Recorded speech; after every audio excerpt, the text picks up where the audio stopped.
Heureux de vous retrouver, mesdames et messieurs. Bonjour, bonsoir, ça dépend de l'heure à laquelle vous nous suivez, Patrick, depuis Mbuji-Mayi. Aujourd'hui, mesdames et messieurs, nous allons parler de tout sauf rien avec un jeune ambitieux qui sera sur ce plateau. Salut d'abord de votre fidélité manifestée à cette chaîne YouTube qui fait la fierté du Grand Kasaï. Nous sommes en Mbuji-Mayi, comme je viens de vous le dire, nous assistons à un vent du populisme, je peux dire, mais je ne saurais pas aller en profondeur sans mon invité. Je vous invite à suivre l'exclusivité, mesdames et messieurs, qui vous sera livrée par un jeune Kasaïen ambitieux et surtout qui va nous épater avec une nouvelle idéologie et un type d'homme, un nouvel homme qu'il veut impliquer ici dans le fief de la jeunesse du Kasaï oriental, plus particulièrement celle de Mbuji-Mayi. Et on partage en même temps avec ceux qui sont partout à travers le monde, la famille Benkabi, Benoît Kanda Bilomba. Merci d'exister. On se retrouve tout juste après.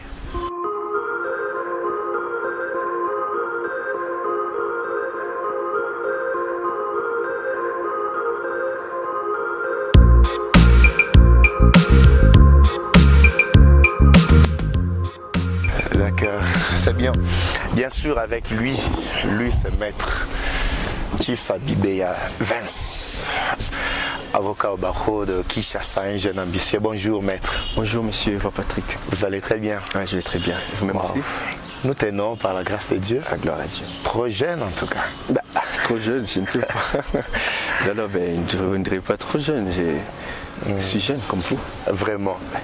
En tout cas, reçu pour la première fois sur nos antennes, Eva Patrick TV, la fierté du Grand Kasaï. Okay. C'est parfois un programme que tu as suivi dans Kwetu Koundé là. Okay. Vous qui vous déplacez beaucoup, tantôt vous êtes à Kinshasa, Europe et partout. Tout ça. Quand vous suivez Eva Patrick de loin, mais aujourd'hui vous êtes là plus près de lui, quelles sont vos impressions?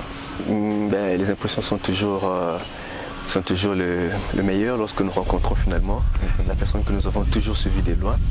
Alors voilà, je vais d'abord vous dire mes vives félicitations. Merci beaucoup pour le travail que vous abattez depuis bien longtemps, bien sûr, pour l'éveil de la conscience. Pratiquement nous faisons le même travail. Nous voulons éveiller la conscience de notre population et surtout de notre jeunesse de Mbuji-Mayi. Et voilà, je vais vous dire merci pour l'invitation. Merci beaucoup. Je suis très honoré d'être reçu par Eva Patrick Télévision. Merci beaucoup. Moi, et le plaisir aussi.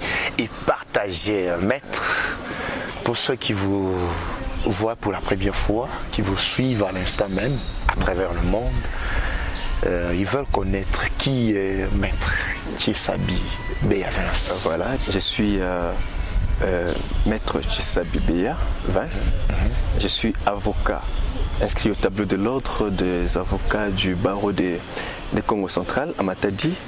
Je suis inscrit complémentairement au barreau de Kinshasa Matete. Et alors très bientôt, je serai inscrit complémentairement au barreau de Mbuji-Mayi. Je suis avocat depuis bien longtemps. Alors voilà, je suis là, je suis en Mbuji-Mayi aujourd'hui. Comme souvent, je reviens encore et je suis à votre mission. Ça dit vous revenez de temps à autre? Je suis ici chez moi. C'est Mbuji-Mayi mon fief. Je reviens toujours. Donc je ne passe pas 2 mois sans être en Mbuji-Mayi. Quel est le motif de votre présence ici en Mbuji-Mayi? Je suis chez moi. Le motif, c'est que je suis chez moi, c'est ici que je vis. Et voilà, peut-être quels est les motifs déjà, peut-être que je sois venu aujourd'hui me présenter voilà, à votre mission. C'est peut-être ça la question, parce que Mbuji-Mayi c'est chez moi, je viens toujours ici. Non, parce que nous avons vu, il y a certainement organisé une conférence débat au cours de laquelle j'ai suivi les interventions des uns des autres, prouvant que vous êtes venus exclusivement pour ça. En provenance de Kinshasa. Voilà la raison d'être de ma question. Je sais qu'ici c'est chez vous. Exactement. D'accord. Pour cette venue, pour cette venue particulière, tout voilà. Je suis venu bien sûr éveiller la conscience de notre jeunesse en particulier, mais de toute la population kassaïenne en enrôlement. L'enrôlement qui est un devoir civique, voilà, le premier de tout le devoir, qui permet à la population de pouvoir se choisir. Déjà, quand vous avez votre carte d'électeur, vous avez la possibilité, vous avez le pouvoir de pouvoir vous choisir voilà, vos dirigeants prochains. Voilà, je suis venu pour ça, sensibiliser cette jeunesse, toute la population du Kasaï à l'enrôlement. Bien sûr aussi, nous sommes venus dans le cadre de notre fondation que nous avons inaugurée le samedi 18 février passé, bien sûr en commémoration du 17e anniversaire de notre Constitution. Nous avons voilà, par l'occasion profité de lancer notre fondation qui se développe et puis voilà qui tourne beaucoup plus sur le patriotisme, le sens du nationalisme, bien sûr et aussi d'élever de conscience. Voilà, la fondation Chissa Bibeya Foundation. C'est vous qui en êtes le fondateur? Je suis l'un des fondateurs, éventuellement le président. Éventuellement, pourquoi? Parce que c'est une présidence tournante. On passera après chaque 5 ans aux élections. Donc vous accepterez que quelqu'un d'autre devienne président de votre propre fondation? Ce n'est pas ma fondation, je suis l'un des cofondateurs. Okay. Ça porte juste mon nom, mais je suis l'un des cofondateurs. Il y a 7 fondateurs. Merci beaucoup, maître. Aujourd'hui, nous allons parler premièrement de l'enrôlement, qu'on venait de le souligner, que votre présence ici à Mbuji-Mayi consiste également à sensibiliser les électeurs, à aller se faire enrôler. Nous allons bouger de parler de l'enrôlement. Nous allons également parler de l'actualité politique, plus particulièrement ici dans la province du Kasaï oriental. Pourquoi pas aussi glisser un mot sur ce qui se passe à l'est du pays. Et nous allons finir par l'organisation des élections, bien sûr, les élections que beaucoup attendent, mais beaucoup de méandres autour de l'organisation. Faillite, vrai ou faux, pas, je ne sais pas, je ne saurais pas entrer en profondeur parce que nous avons constaté qu'il y a beaucoup d'irrégularités qui risqueraient peut-être d'entacher le processus électoral déjà en cours. Abordons le sujet du jour, maître, votre présence ici à Mbuji-Mayi. Quelle est votre analyse, votre aperçu ou approche par rapport à la vie que mènent les Kassaïens pour cette énième venue? Tu es là, tu as constaté, tu as circulé, tu vis régulièrement ici. Mais quelle est votre lecture par rapport à la vie? Ma lecture, mon constat, comme le constat de tout le monde, comme le constat de tout le peuple kassaïen, ben voilà, nous sommes en train de constater que notre province, notre ville, avec la volonté bien sûr de notre président de la République, voilà, nous sommes en train de constater que nous sommes en train d'avancer. Et je pense que petit à petit nous évoluons et je crois que nos dirigeants, déjà au sommet à partir de son Excellence Monsieur le Président de la République, nous améliorons. Nous améliorons tant soit mal, mais avec la volonté, la conjugaison d'efforts, nous nous améliorons. Ouais. Oui, vous pensez que la province est en train de bien respirer? Non, je ne dirais pas ça. Ce serait ce serait un mensonge. Vous le savez tous, d'abord de la vie sociale. Voilà, il y a une crise, une crise très très forte par rapport à la vie sociale de tous les Kassaïens. Ben voilà. Mais je vous ai dit tout à l'heure qu'avec la volonté manifeste du chef de l'État et bien sûr la conjugaison d'efforts de nos dirigeants, nous nous améliorons. Ça ira pour le mieux. C'est l'espoir qui fait vivre, dit-on. Mais du moins le constat, comme tous les autres Kassaïens, comme tout le monde, il reste amer. Le gouverneur actuel, Patrick Mathias Kabeya Machabidji, qui dirige, il tend déjà vers sa première année, la fin de sa première année. Quelle lecture faites-vous sur sa gestion? Je crois en sa volonté de redresser la province. Et je crois, tout ce que j'ai, ce que je crois en sa volonté de pouvoir mieux faire. Il est là, mais il n'a pas encore fait une année ou pratiquement une année, nous tendons vers sa première année, mais je crois fortement à sa volonté de mieux faire. Donc, il faut dire que jusque-là, il n'a rien fait. Non, ce n'est pas dire qu'il n'a rien fait. Il fait des choses progressivement. Alors moi, je crois à sa volonté de mieux faire. Et progressivement, nous allons voir les réalités. Nous croyons que c'est un fils du terroir. Il connaît très bien la souffrance que vit le peuple kassaïen, le peuple mbujimaya. Alors je crois en sa volonté de mieux faire. Ouais. Donc selon vous, il faut encore lui donner du temps pour améliorer. Du temps, c'est ce qu'il a.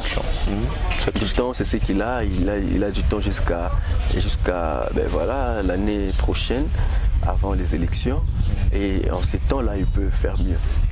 Alors je l'encourage, je lui dis mes encouragements et je crois en sa volonté de mieux faire. Et bon, parlons de l'enrôlement. Ouais. Nous avons constaté que certains hommes politiques ont l'habitude de déporter la population, celle d'une ville à un lieu, par exemple un milieu rural, pour se faire enrôler là-bas. Quelle est votre lecture par rapport à cette pratique que beaucoup jugent une pratique en tout cas hors normes démocratiques? Votre analyse? Bien sûr, c'est une pratique totalement frauduleuse. Ce n'est pas bien. C'est une pratique frauduleuse.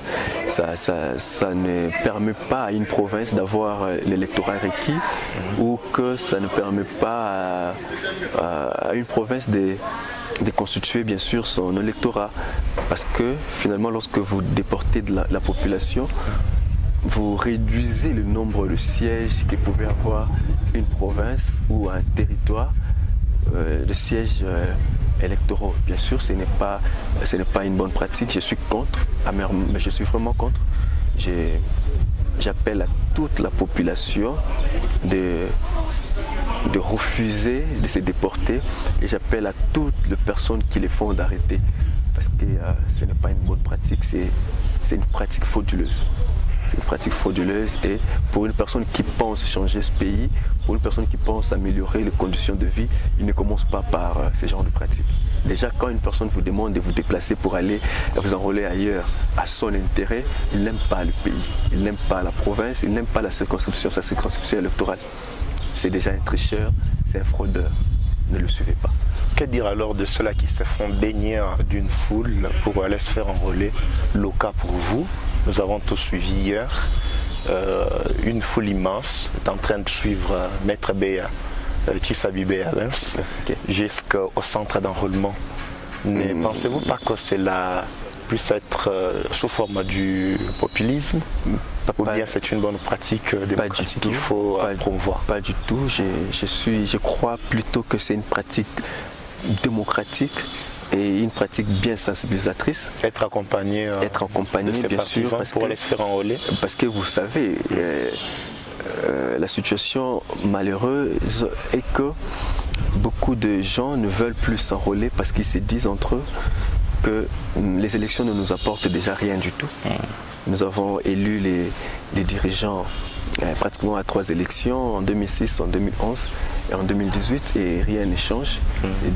Ceux que nous élissons partent et ne reviennent plus ou que ne font rien de concret.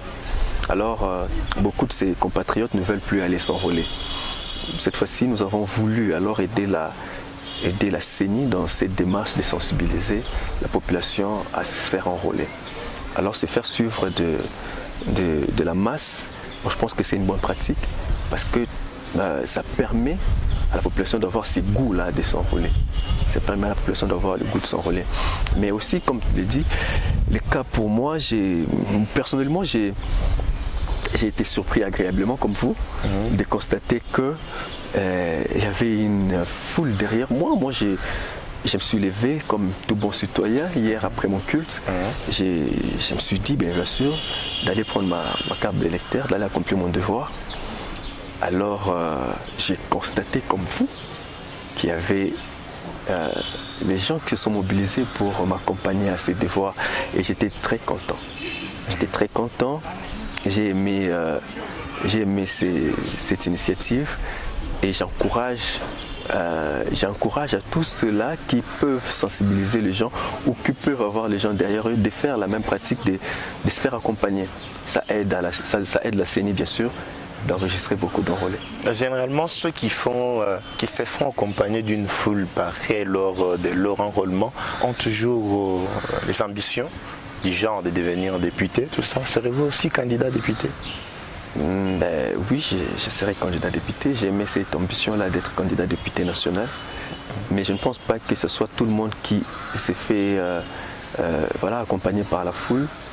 Non, c'est juste que j'ai vu les ONG sensibiliser la masse pour aller se faire enrôler. Et lorsqu'ils sont allés se faire enrôler, ils étaient suivis.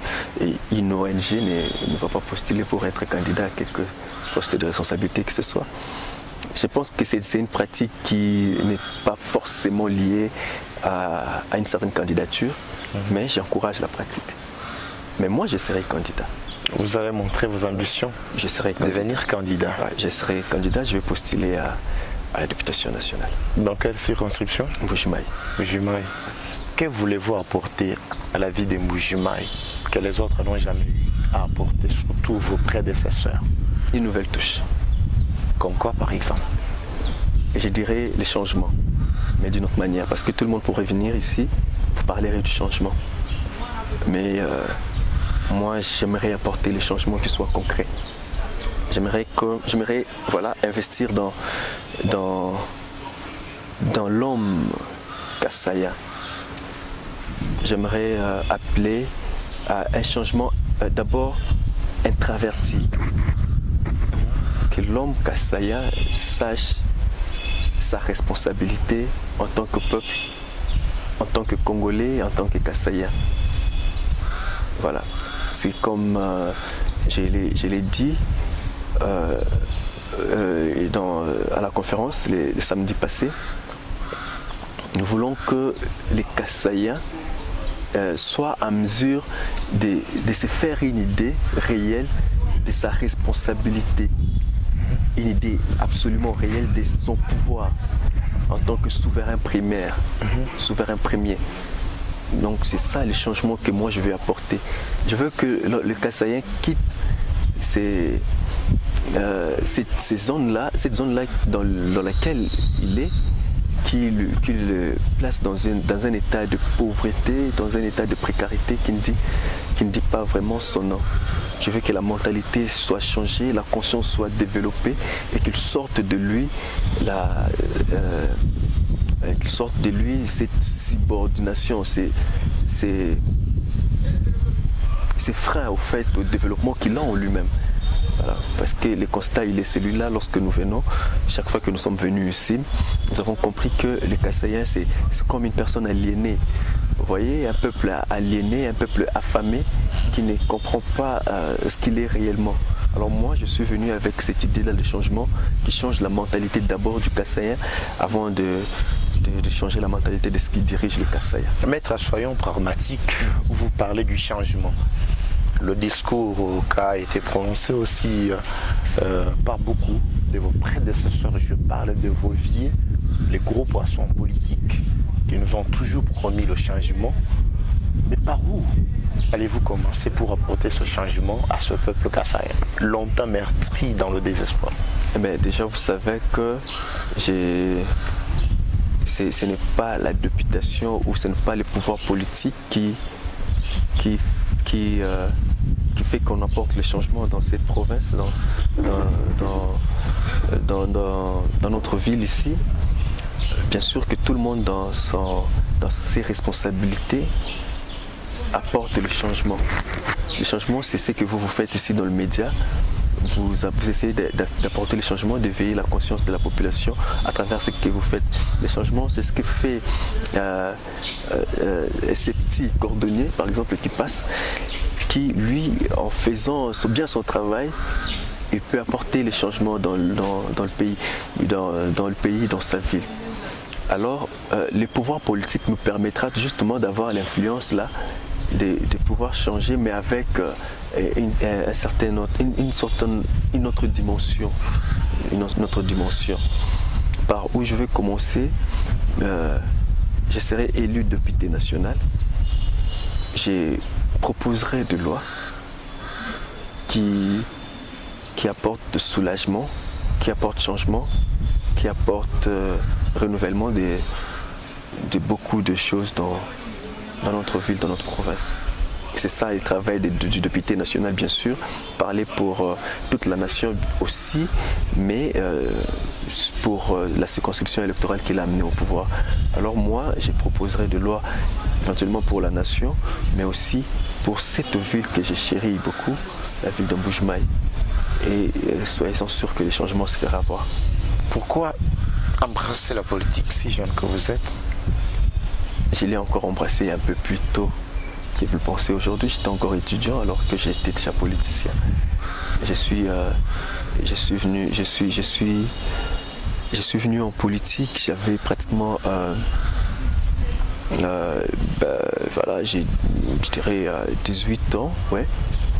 Ma première année à l'université, j'ai adhéré à l'UDPS et ensemble nous avons lutté pour le changement d'abord du régime et voilà, nous avions gagné et ainsi de suite. L'ambition et la motivation première, c'était les changements. Les changements, nous n'avons pas pu rester bras croisés en train de voir notre population souffrir, en train de voir notre pays aller alors d'échec en échec. C'est alors que nous étions animés de cette forte ambition de pouvoir travailler pour le pays. Vous voulez dire que vous êtes membre de l'UDPS? Oui, je suis membre de l'UDPS. Vous l'étiez ou bien vous l'êtes jusqu'à aujourd'hui? Je suis membre de l'UDPS. Mon parti, c'est l'UDPS. l'UDPS Votre parti, c'est l'UDPS Tshisekedi. Ouais. Ah, ok. Vous étiez en train de dire que vous serez élu député.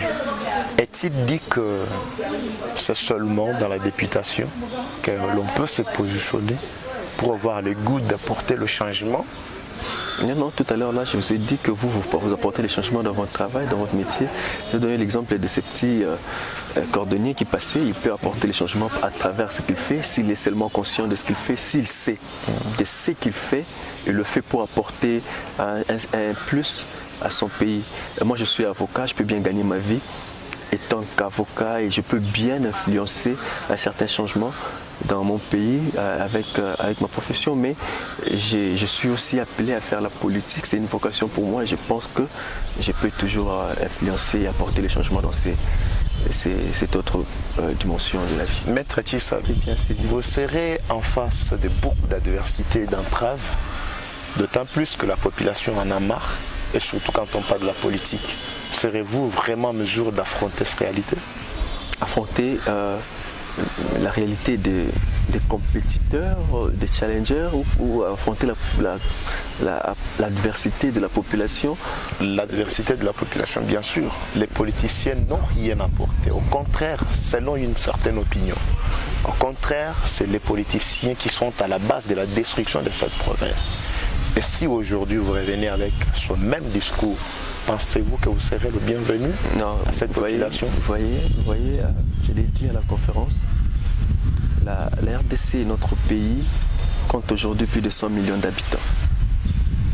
Alors, plus de 100 millions d'habitants, nous n'avons pas, je l'ai dit, si vous étiez à la conférence, bien sûr, il n'y a pas 1 million de dirigeants politiques. Il n'y a pas 1 million de dirigeants politiques. Alors, les 99 millions autres, c'est la population.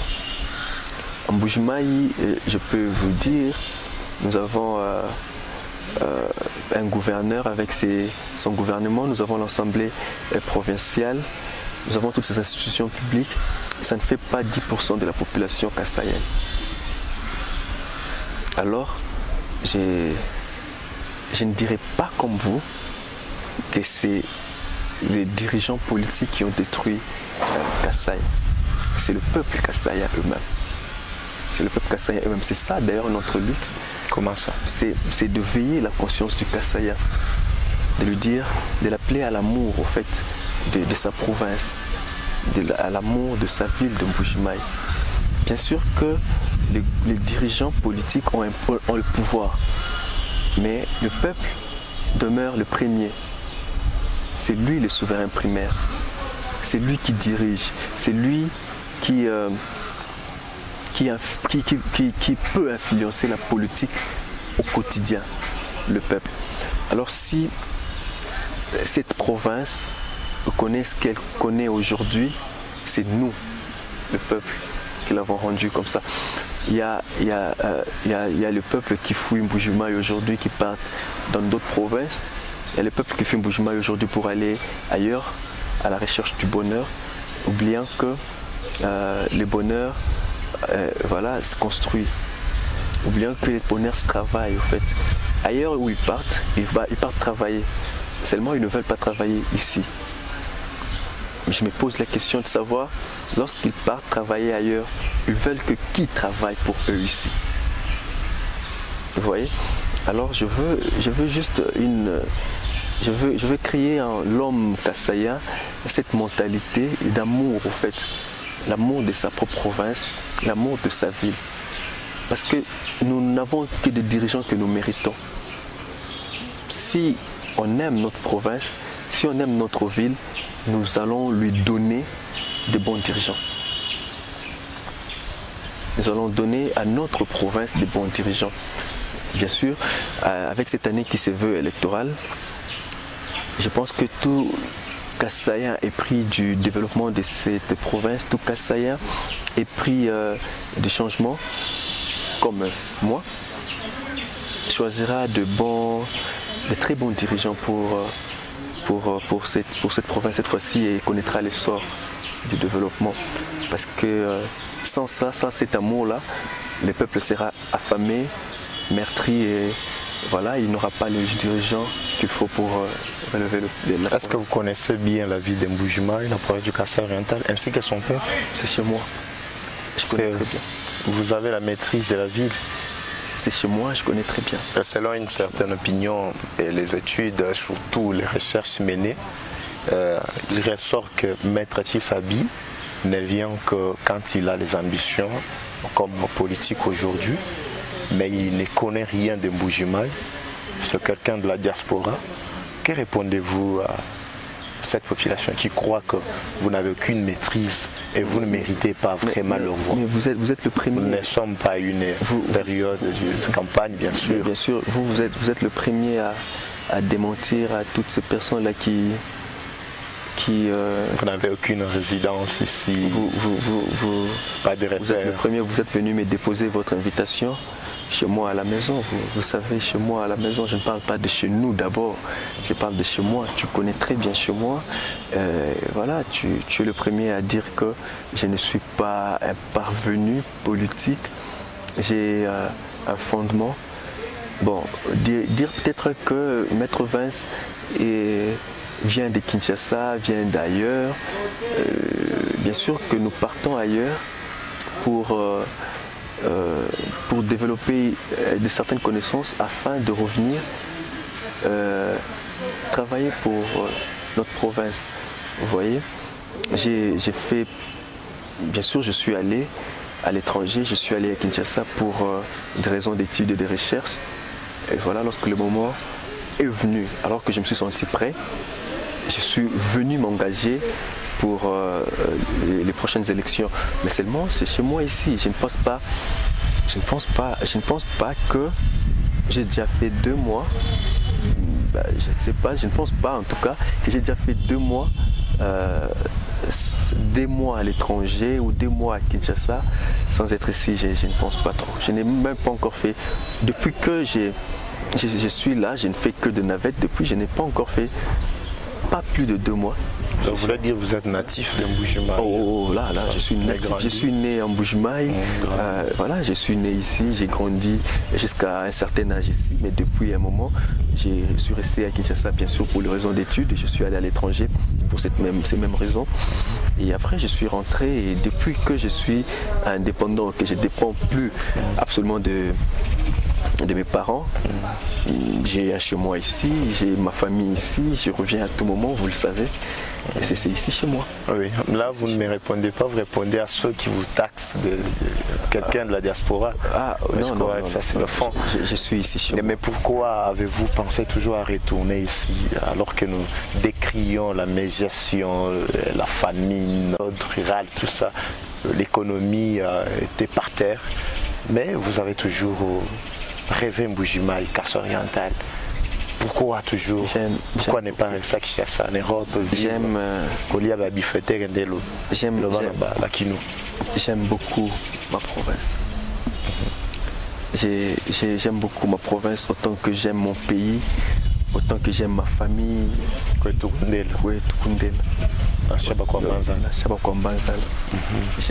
J'aime beaucoup, j'aime passionnément ma province. Très bien. Et je veux vraiment apporter ces changements dans ma province.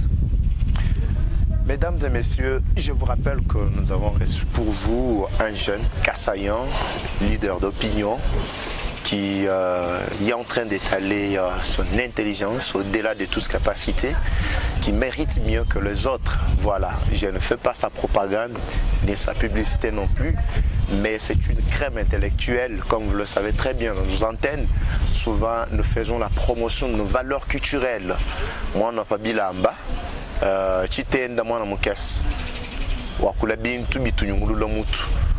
Alors je vous demanderai en tout cas de prêter attention, non seulement de lui apporter d'abord votre soutien, mais jugez d'abord ses paroles.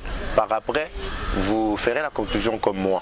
Ben, je sais qu'il pourra faire mieux que les autres, surtout qu'il est législateur avéré, pétri des talents.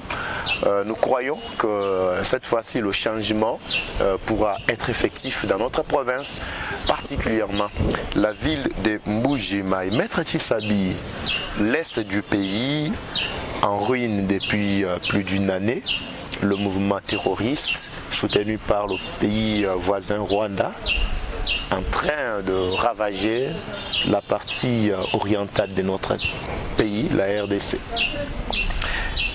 Pourriez-vous nous faire la lecture de la situation actuelle? Étant quelqu'un épris, amoureux d'abord de sa patrie, vous devez censé connaître ce qui se passe. Et surtout quelqu'un du pouvoir. Nous sommes sans ignorer de la situation qui se vit à l'est de notre pays depuis pas seulement une année, comme vous l'avez dit, depuis presque une décennie. Et puis voilà. C'est notre hospitalité. Notre hospitalité qui nous a créé tout ce problème. Les Rwandais, notre voisin, nous l'avons accueilli chez nous lorsque son peuple fuyait le génocide. Nous l'avons accueilli et après il s'est tourné contre nous. C'est avec beaucoup de regrets que nous regardons cette situation. Notre peuple, nos frères et nos sœurs à l'est de notre pays sont en train d'être violés chaque jour, tués de sang-froid, lâchement par ces peuples rwandais. Alors nous appelons à la conscience seulement de notre peuple, nous appelons à la résistance de notre peuple. C'est parce que nous appelons, bien sûr, je ne dirais pas que le peuple doit mourir, mais à la résistance dans le sens que plus vous fuyez, plus vous laissez l'espace aux rebelles, aux terroristes d'occuper notre pays. Alors j'appelle vraiment à la résistance, que le peuple continue de demeurer dans leur ville, dans leur territoire, afin d'empêcher l'occupation de ces terroristes. Alors j'encourage les FARDC à continuer à faire ce grand travail qu'il est en train de faire, qu'elle est en train de faire. Voilà. Croyez-vous que la voie diplomatique qu'a choisi le président de la République pourra certainement nous apporter des solutions à ce problème? Je pense que c'est la solution la meilleure. Je pense que c'est la solution la meilleure. Pourtant, l'ennemi est en train de graisser toujours. Le président de la République est très sage. Il est le plus sage de tout ce qui de tous ceux qui nous ont précédés au sommet du pays. Alors je pense que c'est la voie la meilleure. Parce que cette fois-ci, nous avions pu désigner directement et expressement l'ennemi. Ce qui ne se faisait pas à l'époque. Alors nous savons tous qui est l'ennemi.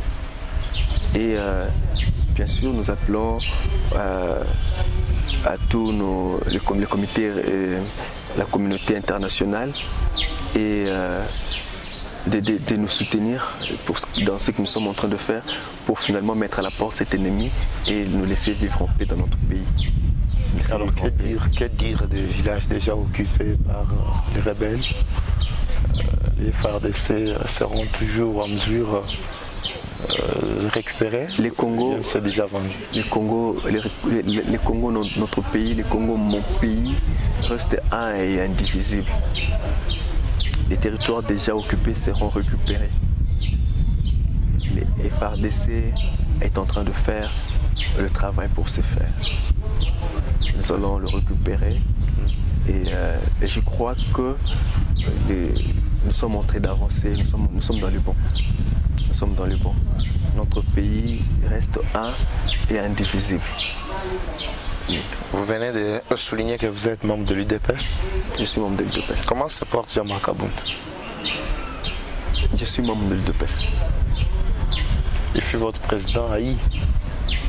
Ben, comment il se porte, je ne sais pas, puisque je suis membre de l'UDPS. J'aurais appris qu'après sa radiation dans le parti, il garde encore des affinités avec certains membres, entre autres votre Noé-Cité. Vous gardez encore des contacts permanents avec lui. Vous êtes censé connaître son état actuel. Bah, je ne sais pas trop par garder contact, qu'est-ce que vous voulez dire exactement. Mais Jean-Marc Abound, nous l'avions eu comme président à l'intérim du parti. À ce moment-là, ben voilà, il était notre président, on devrait être avec lui. Et d'autant plus qu'il était étudiant en droit.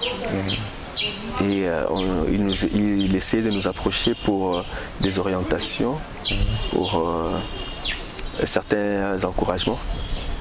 Voilà, mais bon, je ne sais pas sur ces informations, je ne sais plus en tout cas ce qui se passe dans sa vie. Sauf ce que nous apprenons tous dans les médias. Je ne sais pas. Qu'est-ce que vous apprenez tous dans les médias? Il est libéré ou bien toujours en prison? Vous devez quand même connaître son état actuel. Je ne suis pas son avocat pour savoir l'évolution de sa vie en détention, en incarcération, mais je sais qu'il a une résidence surveillée. Il a une résidence surveillée. Êtes-vous vraiment en contact permanent avec le secrétaire général de l'UDPS ou bien vous êtes un fugitif? C'est mon secrétaire général. J'aurais appris qu'il a foulé le sol Mbuji-Mayi aujourd'hui, mais il est passé à Miabi. Malheureusement, vous ne l'avez pas accueilli. Oh là là. Il est passé ici, il est passé à Miabi pour se faire enrôler. C'est mon secrétaire général. C'est mon secrétaire général. Sans votre participation? C'est mon secrétaire général. Très bien. Nous sommes de l'UDPS et Augustin Kabouya est notre secrétaire général. Très bien. Le 18 février 2023, jour pour jour, 17 ans depuis la promulgation de la constitution de notre pays, la République démocratique du Congo. Cette constitution totalise pratiquement 17 ans. Que faisons-nous de notre pays avec cette constitution? Tel a été bien sûr le thème de la conférence débat organisée au club Niba, ville de Mbuji-Mayi, sous le haut patronage du maître Tshisabi Béavens, avec qui nous sommes en train de nous entretenir sur ce plateau Eva Patrick. Maître, vous avez animé une conférence débat au cours de laquelle nous avons vu 3 conférenciers de haute facture, entre autres le chef des travaux à l'université de Mbuji-Mayi, Polycarpe Kalambayi, qui a défilé, bien sûr, qui a parlé sur qui a touché le problème du détournement, ainsi que ses méfaits, si je ne m'abuse. Le deuxième qui a également beaucoup plus touché les enjeux de l'heure, actuellement enjeux politiques, c'était le président fédéral de l'UDPS, le parti auquel vous faites partie, vous venez de le dire. Lui a sensibilisé encore la population à l'enrôlement massif. Et vous avez conclu avec un message limpide, clair, démontrant également le changement par un slogan qui dit « Il faut que ça change ». Pourriez-vous nous parler du fond, de manière condensée, de votre conférence? Ben voilà, notre conférence était beaucoup plus, nous avons beaucoup plus martelé sur les changements et ces changements qu'on devra apporter ces changements qu'on devra apporter bien sûr par le renouvellement de notre mentalité, de notre conscience d'abord. Voilà, nous avons fait appel nous avons presque touché tout le monde. Nous avons commencé par toucher les détenteurs du pouvoir public, ceux-là qui gèrent, qui manipulent l'argent de l'État.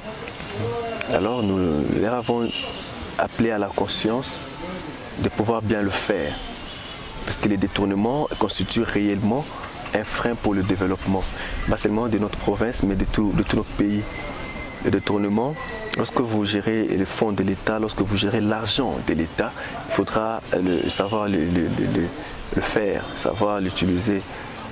L'argent de l'État n'est pas, la caisse de l'État n'est pas ton portefeuille à toi, la caisse de l'État n'est pas ta poche pour que tu gères comme bon te semble.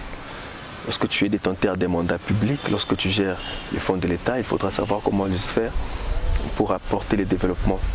Nous avons parlé des enjeux électoraux et de l'enrôlement massif de la population, thème abordé par mon président fédéral, le président Jean-Paul Mbouébé-Kapo. Alors, nous avons parlé de ces problèmes-là de déportation, nous avons évoqué le problème du découragement de la population à se faire. Alors, nous leur avons démontré les biens fondés de l'enrôlement et les biens fondés d'aller au vote. Parce que c'est en s'enrôlant qu'on obtient les droits de vote. Alors, les droits de vote nous permettent de nous choisir les dirigeants que nous voulons. Voilà, c'est en ces moments-là que nous pouvons bien sûr nous donner des bons dirigeants pour le développement de notre province. Alors, notre plus grand thème, nous avons tourné sur les changements. Les changements, c'est que nous voulons, dans ces changements, nous voulons d'abord, nous, peuple, comprendre notre rôle, comme je le disais au début de notre mission, comprendre notre responsabilité en tant que peuple, savoir que ceux qui nous dirigent, particulièrement dans notre province, ne constituent pas les 10% de toute la population du Kasaï. Alors si le Kasaï est détruit aujourd'hui, ou que si le Kasaï est en train de connaître ce qu'il est en train de vivre aujourd'hui, ce n'est pas la grande responsabilité des dirigeants. C'est d'abord nous. Nous, ça commence maintenant. C'est nous qui élissons les dirigeants. Nous devons savoir prendre conscience cette fois-ci de faire de bonnes élections, de nous choisir de bonnes personnes qui pourront nous amener là où nous voulons, vers le développement. Le développement ou le changement est d'abord quelque chose d'intérieur de l'homme, qui est extériorisé après. Notre slogan, c'est qu'il faut que ça change. Il faut que ça change pas seulement en politique, il faut que ça change dans l'administration, il faut que ça change en justice, dans l'administration de la justice. Il faudrait que ça change dans nos églises. Il faudrait que ça change dans notre vie, dans le média, bien sûr. Il faudrait que vous sachiez, vous, les hommes des médias, quels sont le message, quels sont le message que vous pouvez apporter au peuple. Le Congo de nos jours est vu comme un pays maudit, rempli de richesses, mais qui ne bénéficie pas au peuple. Nous sommes d'ailleurs ici sur une province diamantifère, vous l'avez dit au début de l'émission, mais la situation c'est que c'est vie ici dans notre province est tout autre. Voilà. Il faut que ça change dans tout le domaine de notre pays. Parce que nous voulons le développement.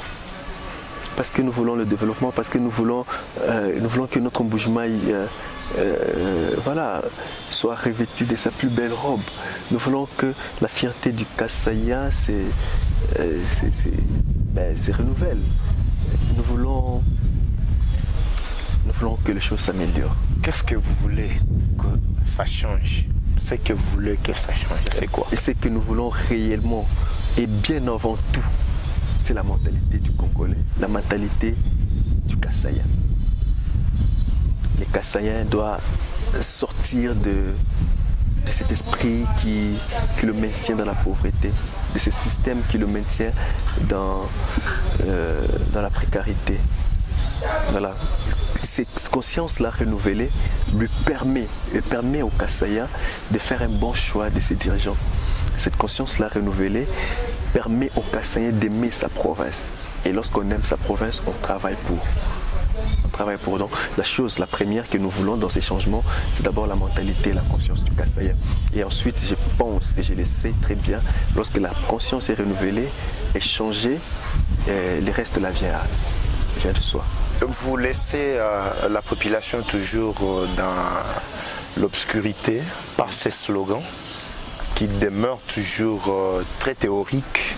Je vous ai dit ici dans mon introduction, on en a toujours prôné ces changements, on en a parlé de plusieurs formes, mais il faut que ça change. Comment est-ce que nous allons procéder pour que cela change exactement? La procédure pour apporter le changement, c'est quoi? Parce que vous parlez du changement de mentalité, vous parlez du changement de système, vous parlez aussi du renouvellement de type d'homme. Je ne sais pas. Alors, quelle est cette procédure-là pouvant nous convaincre réellement que sur cette voie, on finira par obtenir le changement tant attendu? Nous avons créé une fondation. Nous allons continuer à sensibiliser la masse. Nous allons continuer à faire des campagnes pour ces changements de mentalité. Nous allons continuer à animer des conférences, débats de veille de conscience. Nous allons continuer à mener des actions pour ce faire. Alors nous croyons que ça va changer. Et la mentalité, s'il faudrait que ça change, c'est seulement par ces moyens-là. Par ces moyens-là d'appel, de sensibilisation et de mobilisation qui permettent au peuple de changer sa mentalité. Nous avons le devoir d'enseigner à notre peuple que voilà, ça c'est mauvais, ça c'est bon. Apprendre au peuple le civisme, apprendre au peuple à aimer le Congo, mais en général à aimer la province plus particulièrement, parce que nous sommes ici dans cette province. Alors je pense que le meilleur pour se faire, c'est bien sûr l'éducation. Et nous allons le faire par nos conférences, nous allons le faire par nos mobilisations, nos activités que nous allons tenir que nous tenons et que nous continuerons à tenir. Voilà. Merci beaucoup, Maître Tshisabi. Je crois, mesdames et messieurs, que nous sommes en train de tendre vers la fin de notre émission d'aujourd'hui.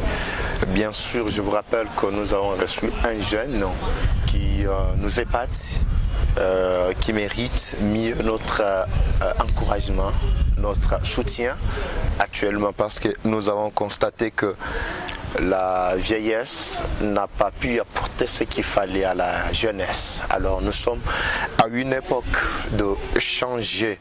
Il faut que ça change par des conférences, débats, par des manifestations, sensibilisation, tout ça. Ce que vous venez de faire au club, n'est-ce pas? C'est pour la dernière fois que vous le faites, si bien la première également. Pensez-vous que vous aurez encore l'opportunité de revenir une fois élu député national, n'est-ce pas? Vous allez prendre la poudre d'escampette et oublier la population. Vous savez, 21 000 seront tout à fait votre cheval de bataille. Je ne sais pas. Okay. Vous savez, j'étais très heureux d'animer cette conférence le 18 février.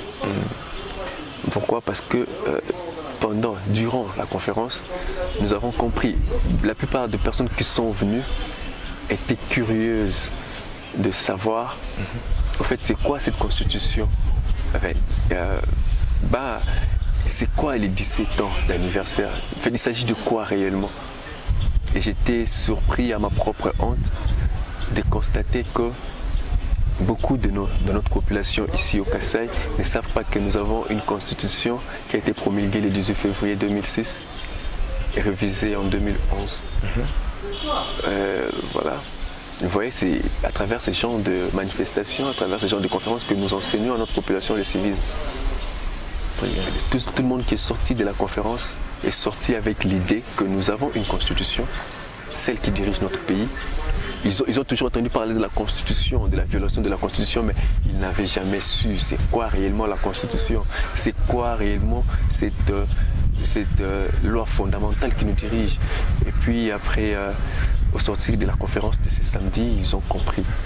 Ah ok, ben voilà, c'est cette constitution qui a été votée en 2000 et qui a été votée par référendum d'ailleurs promulguée en 2006 qui nous dirige aujourd'hui. J'étais très content de le savoir. Alors, ce n'était pas une première et ça ne sera pas une dernière. Nous allons continuer dans ce genre d'activité. Nous projetons déjà d'ailleurs pour les jours à venir, dans très peu de temps, une autre conférence que faisons de notre Congo, deuxième édition. Dans très peu, je crois que vous serez informés de la date et c'est ainsi que nous allons procéder. Nous pensons que notre peuple continuera d'apprendre sur le Congo afin de l'aimer. Parce que dit-on, on aime ce qu'on connaît. Alors nous allons continuer à apprendre notre population sur le Congo, sur notre Kasaï. Et je crois que c'est en ce moment-là qu'ils apprendront bien sûr à l'aimer et à le défendre. Le dernier message, Maître Tshisabi, à toute la population, particulièrement la jeunesse kassaïenne qui vous suit à l'instant. Le dernier message, avez-vous peut-être? Voilà, je vais m'adresser à notre peuple, le peuple congolais de partout au monde, vous qui nous suivez partout. Je vais m'adresser à notre peuple de la RDC dans toutes les provinces. Je vais m'adresser à notre peuple de Kasaï oriental et de Mbuji-Mayi en particulier. Je vais leur dire que l'avenir de notre Congo, comme l'a dit Patrice Emery Lumumba, il est beau et meilleur. Notre Congo a un avenir heureux. Seulement nous devons savoir travailler pour. Je crois que l'esprit qui a animé le peuple du monde entier, le peuple de l'Asie, la Chine, le peuple de l'Europe, le peuple de l'Amérique, à la Révolution, cet esprit-là continue à nous animer aujourd'hui. Nous sommes un pays au centre de l'Afrique, nous sommes une ville, une province au centre de la RDC de notre pays, et ce qui fait de nous une province au centre de l'Afrique. Nous sommes comme les poumons de toute l'Afrique. Nous devons prendre conscience de notre position déjà stratégique et prendre conscience de notre peuple afin de développer notre pays, de développer notre province. Je nous appelle tous à la prise de conscience. L'avenir de notre pays est meilleur. L'avenir de notre Congo est beau. Travaillons, soutenons-nous, tenons-nous main dans la main et nous allons réussir.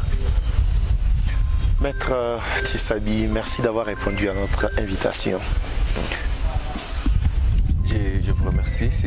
C'est surtout moi qui vous remercie de m'avoir invité, de m'avoir donné cet espace, de pouvoir m'exprimer à travers votre média. Merci beaucoup. Très bien, merci beaucoup mesdames et messieurs, merci. Vous étiez des milliers de personnes en train de suivre Eva Patrick TV, la première chaîne numérique média en ligne émettant depuis Mbuji-Mayi dans la province du Kasaï oriental. Eva Patrick, la fierté du Grand Kasaï dans tout ce programme.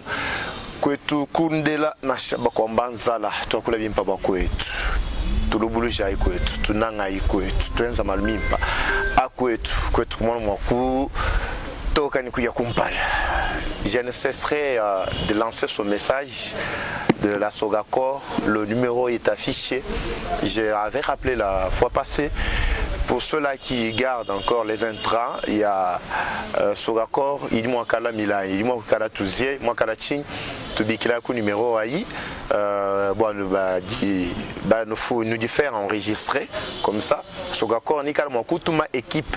Sur le terrain, beaucoup de Koutani la Milan, Koutani la Matouzier, Koutani la Boisse, Bidimoulu Dikai, Biobi, Moulu di Lukumbana, Kubi récupéré, Kinchana Nato, Badiba nous fait chat, Chichikengi Bois, le Dinu Kila, Mouyiki Onsu, Moutok. J'en appelle également la conscience de tous les Kassaïens de partout et pris, en tout cas de leur province, de pouvoir développer la province du Kassai oriental. Nous voulons consommer localement la boisson qui se produit ici chez nous. On fabrique au niveau local, on consomme au niveau local. Fini l'importation de la boisson. Ça, c'est une honte. Alors soutenons la Sogacor avec son nouveau DG pour pouvoir élever le défi ensemble. Papa Sakochi Bango depuis les États-Unis, je ne cesserai jamais de vous dire merci pour tous les efforts que vous fournissez en tout cas pour faire avancer en tout cas nos activités. Maman Tumba depuis Suisse, merci également pour cette bonne volonté en tout cas de nous soutenir. Nous vous disons merci et à la prochaine. Bye.